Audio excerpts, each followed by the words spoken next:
Salamlar. Bugün son bir neçə ayda xalq arasında populyarlaşan BYD Destroyer 05, BYD Gim Plus və ən az onlar qədər yaygınlaşan Changan Qiuyan A05 barədə danışacağıq.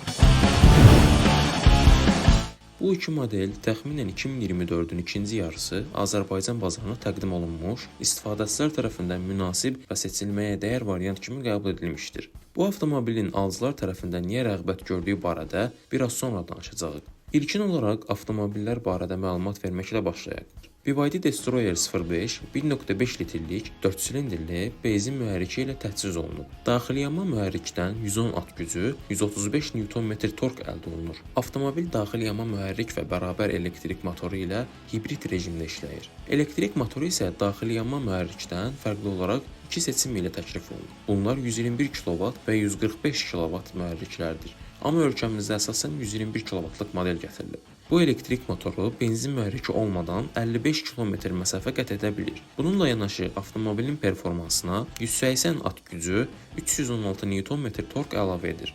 BYD Gim Plus da texniki göstəricilər cəhətdən BYD Destroyer 05 ilə eyni parametrlərə sahibdir. Keçid edək Changan Qiuyan A05 modelinə. Bu modeldə digər modellər kimi 1.5 litr həcmli 4 silindrli mühərrik ilə təchiz olunub. Bu mühərrik ilə birgə işləyən 140 kW-lıq, 190 at gücü, 330 Nm torklu elektrik mühərriki 70 km məsafə qət edə bilir. BYD Destroyer 05 müvafiq olaraq 8.3, BYD Gim Plus modeli isə 0-dan 100-ə sürətlənməni 8.5 saniyəyə həyata keçirir.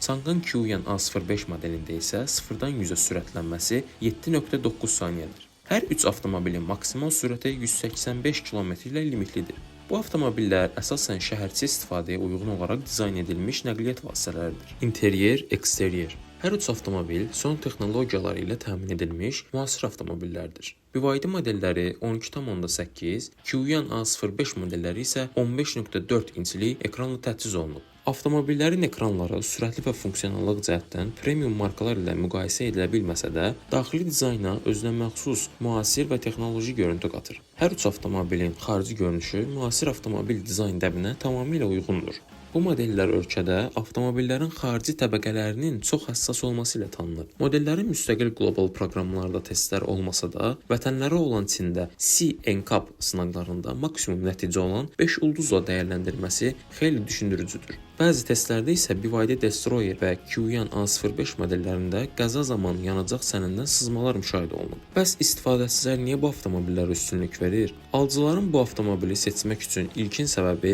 avtomobilin münasib qiymətidir. Avtomobil Çin bazarında $8.000 kimi bir qiymətə satışa çıxıb. Ölkəmizdə isə bu modellərin qiyməti 22.000 ilə 27.000 AZN arası dəyişir. Bu qiymətdəki alternativ marka və modellər Çin markalarının təklif etdiyi texnologiya və müasir qiymət strategiyası ilə rəqabət aparmaqda çətinlik çəkir. Avtomobil düşünün ki, həm ucuz olsun, həm yanacaq sərfiyyatı çox az, həm də müasir texnologiya və müasir dizayn standartlarına cavab versin. Son olaraq 28 mart 2024-cü ildə təsdiq edilən Azərbaycanda buraxılış tarixindən 15 ildən artıq olan avtomobillərin taksi fəaliyyət göstərilməsinin qadağan edilməsi ilə bağlı qərar da aplikasiyalar vasitəsilə taksi fəaliyyət göstərən sürücülərin Çin avtomobillərinə verdiyi üstünlüyü artırırdı. Videonu bu hissəyə kimi izlədinizsə, kanala dəstək olmağı, bizi digər platformalarda izləməyi unutmayın.